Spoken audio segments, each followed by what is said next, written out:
दोस्तों नमस्कार, आपका स्वागत है द क्रिक विजय के इस नए एपिसोड में। और आज हम बात करने वाले हैं कि सीएसके वर्सेस आरसीबी के मैच में सीएसके मैच कैसे हारती है।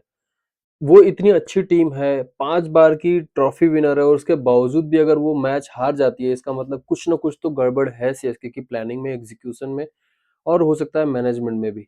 बट फिलहाल हम बात करने वाले हैं आरसीबी वाले मैच में, जहाँ पे चेन्नई स्वामी में मैच खेला गया था बेंगलुरु में, और वहाँ पे बहुत करारी शिकस्त दी है आरसीबी ने सीएसके को। तो एक-एक करके हम बात करते हैं। बट मैं ऐसे हाइलाइट बता देता हूँ एक बार कि कल आरसीबी ने सबसे पहले बैटिंग करते हुए 250 रन का मैसिव टारगेट दिया था, और 250 रन के बाद उन्होंने जब बॉलिंग करना स्टार्ट किया, उसके बावजूद पावर प्ले में भी सीएसके ने बहुत जल्दी-जल्दी विकेट गँवा दिए। संजू सैमसन, ऋतुराज गायकवाड़ ये सब बहुत जल्दी आउट हुए, और उसका नतीजा ये रहा कि वो 207 पे ऑल आउट हो जाते हैं 19.4 ओवर में। और ये मैच वो लोग 43 रन से जीत जाते हैं। तो बात करते हैं एक-एक रीजंस की। मैं कुल मिला के 5 रीजन कवर करने वाला हूँ। तो पहला रीजन यही है कि मैसिव प्रेशर था टोटल का। तो अगर आप सोचो कि 20 ओवर का ही मैच है और वहाँ पे आप 250 रन चेज़ करने जाने वाले हो। आपने ऑलरेडी बैटिंग करके बना दिया है। दूसरी वाली बैटिंग को बनाना है, आपने ऑलरेडी बना दिया है, तो प्रेशर हमेशा सेकंड इनिंग को रहता है, क्योंकि वहां से हर ओवर में उसको 12 से ज्यादा रन का बनाने का टारगेट रहता है। तो ये एक प्रेशर था, जहां पे सीएसके के बैट्समैन थोड़ा स्ट्रेटजिकली हटके वो जल्दी जल्दी स्कोर करने के चक्कर में, इवन ऋतुराज गायकवाड़ एंड संजू सैमसन ने स्टार्टिंग से ही थोड़ा सा अटैक करने का सोचा, और वो यही नतीजा निकला कि उनसे विकेट जल्दी जल्दी चला गया। संजू तो तब भी थोड़ा-सा सँभाल के खेलते हैं स्टार्टिंग में, लेकिन संजू की इनिंग्स अच्छी नहीं आ रही है, 3 की तीनों इनिंग फ्लॉप गई हैं, और यहाँ पे हमें संजू के बारे में भी सोचना पड़ेगा। संजू से बात करनी चाहिए सीएसके मैनेजमेंट को कि you are a good player, but क्यों आउटकम नहीं आ रहा है? आपको थोड़ा-सा अ, आपको, क्योंकि being a senior player in the team, तो मुझे लगता है उनको थोड़ा-सा कंट्रीब्यूशन के लिए भी खुद को भी पुश करना चाहिए। दूसरा रीज़न हमारा दूसरे प्लेयर हमारे थे ऋतुराज गायकवाड़ साहब, जो कि वो कैप्टन भी है सीएसके के। लेकिन उन्होंने सिर्फ़ 7 रन बनाए 7 बॉल खेल के, और इस 7 रन से कुछ नहीं होने वाला था, क्योंकि सीएसके को चाहिए था एक बढ़िया स्टार्ट, और पावर प्ले जो यूटिलाइज़ कर सकते थे उन्होंने नहीं किया। और अगर कंपेयर भी करें ना, तो 3 ओवर में आरसीबी का भी काफ़ी अच्छा रन नहीं था। वो लोग भी बेकार ही खेल रहे थे, लेकिन फिर अचानक से उन्होंने स्ट्रोक्स खेलना शुरू कर दिया। और यही हम बात करते हैं दूसरे पॉइंट की। दूसरा पॉइंट हमारा ये था कि भाई हमने फील्डिंग बहुत ही ज़्यादा गंदी करी है। ये लोग स्ट्रगल कर रहे थे, अगर आप ध्यान से देखो, आरसीबी की जो इनिंग स्टार्ट हुई थी, उन्होंने स्टार्टिंग में बहुत स्ट्रगल किया। लेकिन जब पहली बार कैच छूटता है शिवम दुबे से, विराट कोहली जैसा प्लेयर, भाई अगर आप उसका कैच छोड़ दोगे तो सोचो क्या करेगा। और उसने तबाही मचा दी। विराट कोहली ने उसके बाद से ही स्ट्रोक्स खेलना शुरू कर दिया, और वो ताबड़तोड़ खेलते चले गए। 15 बॉल पे 28 रन बना दिए। और सिर्फ उनकी तरफ से, क्योंकि अब एक साइड से अगर रन पड़ रहे होते हैं ना, तो दूसरी साइड वाला प्लेयर, क्योंकि वो भी फिल सॉल्ट है, वो भी कोई ऐसे आयरा-गैरा प्लेयर नहीं है भाई। तो उसने भी स्टार्ट किया पिटाई करना, और वहां से वो लोग रुके ही नहीं। लेकिन वो कैच के पहले भी सीएसके ने बहुत ही गंदी फील्डिंग करी थी। अगर आपको याद हो, तो खलील ने ही 2 बार छोड़ा था, जो कि सिंगल भी नहीं जाना चाहिए था, उन्होंने सिंगल दिए।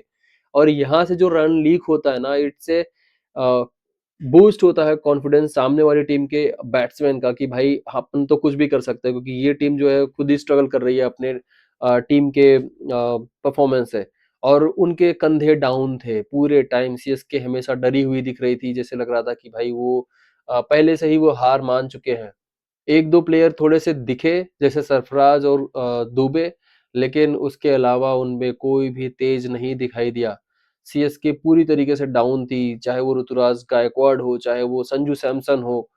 आयुष मात्रे अभी बच्चा है, छोटा है, लेकिन उसने आके स्ट्रोक खेला और वो आउट हो गया। वो एक मैच में अच्छा खेल के गया था, इस बार वो आउट हो गया। लेकिन ये शुरू के 3 जो प्लेयर थे ना, उन्होंने बहुत ही ज़्यादा ही गंदा कर दिया। आयुष मात्रे, संजू सैमसन और ऋतुराज गायकवाड़, इनका जल्दी आउट हो जाना ही सबसे ज़्यादा नुकसानदायक था। एक और बारे में बात करेंगे हम सीएसके की बॉलिंग अटैक के बारे में। भाई सीएसके नेथन एलिस नहीं है, जो उनके डेथ ओवर स्पेशलिस्ट थे, लेकिन अभी वो नहीं है, तो अब हम उसका रोना नहीं लेके बैठ सकते हैं कि वो क्यों नहीं है, वो चोटिल है, वो नहीं आएँगे, बात खत्म। लेकिन उसके अलावा जो भी हमारे पास बॉलिंग ऑप्शंस हैं, क्या हमने सही किया? हमने सही भी किया, सही भी तो नहीं किया। और मैनेजमेंट से भी मेरा एक सवाल है, भाई अगर कोई चोटिल है तो उसका रिप्लेसमेंट चोटिल कौन ला सकता है भाई? एक आदमी जो ऑलरेडी इंजर्ड होकर के बाहर हो चुका है, दूसरा भी इंजर्ड ही लेकर के आते हो। मार्क जॉनसन लेकर के आते हैं, स्पेंसर जॉनसन, वो भी इंजर्ड है प्लेयर, वो अवेलेबल नहीं है। तो मतलब ही क्या है ऐसे प्लेयर को चुनने का? दूसरी बात करते हैं मैट हेनरी की। मैट हेनरी, भाई मैट हेनरी से तो उनका बॉलिंग एवरेज ही जो जाता है इकोनॉमी, वो लगभग 11 के आसपास है। आप सोचो कि 11 मतलब हर हर हर ओवर में 11 रन दे ही रहा है बंदा। तो ऐसे बंदे से हम डेथ ओवर कैसे एक्सपेक्ट कर सकते हैं कि वो बहुत अच्छा करके देगा? और यही सब चूक है जो लास्ट के 5 ओवर में हमने लगभग 97 रन दिए हैं आरसीबी को। और अगेन अंशुल कंबोज, उन्होंने अच्छी बॉलिंग करी थी बीच में, उन्होंने विराट कोहली को आउट किया और बीच-बीच में उनकी जो शॉर्ट पिच गेंद डाल रहे थे, वो सरप्राइज करके बाउंसर डाल रहे थे, वो अच्छा लग रहा था। लेकिन भाई थोड़ी लाइन लेंथ भी चाहिए।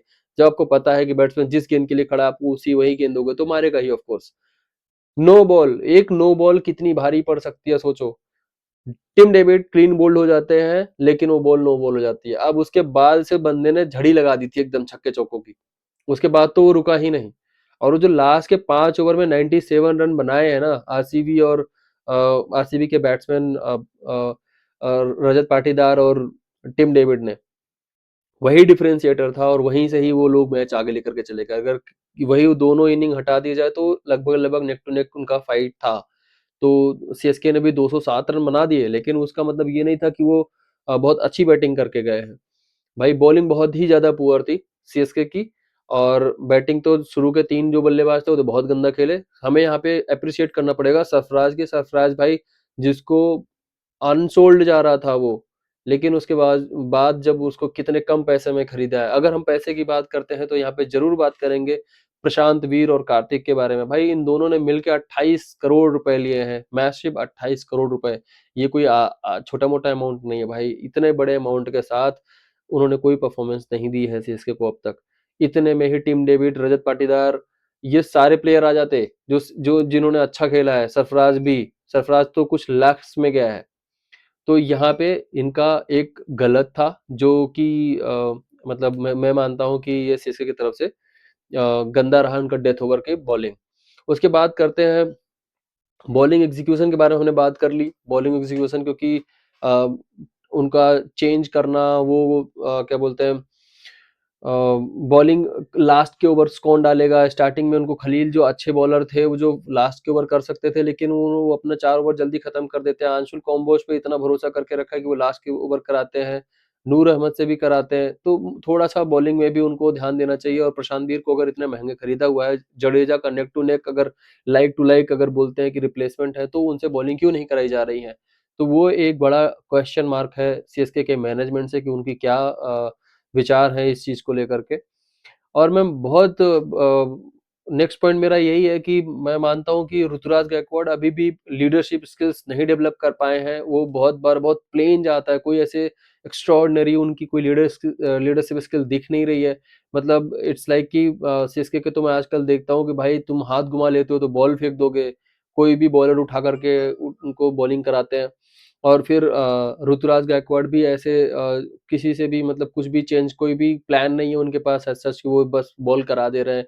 जनरली ज़्यादातर टीम्स जो होती हैं वो दूसरी टीम के खिलाफ प्लान बना करके आती है कि इनकी क्या कमजोरियां हैं क्या नहीं है, और उसके हिसाब से वो बॉलिंग भी करते हैं। लेकिन यहाँ पे मुझे पूरी तरीके से लैक ऑफ लीडरशिप दिखी है। बैटिंग करते समय भी जब जाहिर सी बात है जब आपके अर्ली विकेट गिर जाएंगे तो इस पॉइंट को तो मैं भले बोल रहा हूँ, लेकिन ये उसके साइड प्रोडक्ट्स हैं जो हमने पहले बोला। क्योंकि जब आपका ऑलरेडी अगर 3 विकेट गिर चुका है पावर प्ले में और आपके रन नहीं बने हैं, तो ज़ाहिर-सी बात है आपका रन रेट थोड़ा स्लो हो जाएगा। जाहि एक बार हमने देखा कि जब कृणाल पांड्या आते हैं और शिवम दुबे ने उनको पहली गेंद पे छक्का मारा, लेकिन उसके बाद फिर उन्होंने थोड़ी-सी स्ट्रैटेजी चेंज करी, गेंद तेज़ करने लगे, बाउंसर मारने लगे, स्पिनर होकर के बाउंसर मारने लगे और वहाँ से उनको थोड़ा-सा स्लो खेलना पड़ा। बट मुझे मतलब मैं उतनी बड़ी गलती नहीं मानता, क्योंकि इस टाइम पे जब आपके विकेट नहीं है और आपको बॉलर्स भी थोड़ा-सा परेशान कर रहे हैं, जो कि सीएसके को भी करना चाहिए था। सीएसके ने नहीं किया और उसका खामियाजा भुगता।